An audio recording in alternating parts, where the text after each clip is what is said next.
কেটেছিল আর ভোগান্তি বেশি ছিল না, আর ঈদ ভালোই কেটেছে।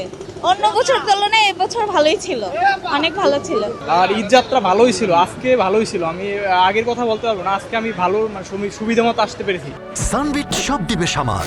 সানবিট ম্যাজিক প্রেস ডিশওয়াশিং এর মাথা ঘোরানো সলিউশন। ভাড়া তো তেমন ভাড়া বেশি ছিল, যেমন আমি বরিশাল থেকে আসছি, বরিশাল থেকে সায়দাবাদ পর্যন্ত 700 টাকা ভাড়া ছিল। ভাড়া যদি একটু কম হতো তাহলে ভালো হতো। পূর্বে আমরা এখান থেকে 500 টাকা করে যেতাম, 500 টাকা, 500 বা 550 টাকা করে। বেশি একটা ভোগান্তি হয় না, আবার অনেকের হয়েছে, অনেক অ্যাক্সিডেন্ট হয়েছে। অভিযোগ আমার কোনো না, কিছু নাই, কিন্তু কালকে একটা অ্যাক্সিডেন্ট দেখলাম, বাস দৌড়তে পাটুরিয়া ঘাটে ডুবে গেছে, এটা খারাপ লাগে আসলে।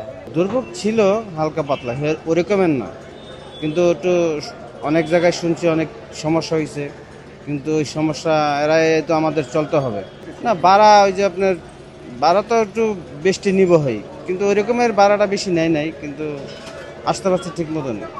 আসলে ঈদ যাত্রা ভালো ছিল, অতটা দুর্ভোগ হয় নাই, ভালোভাবে গেছি, ভালোভাবে আইছি। না, ওরকম দুর্ভোগ ছিল না।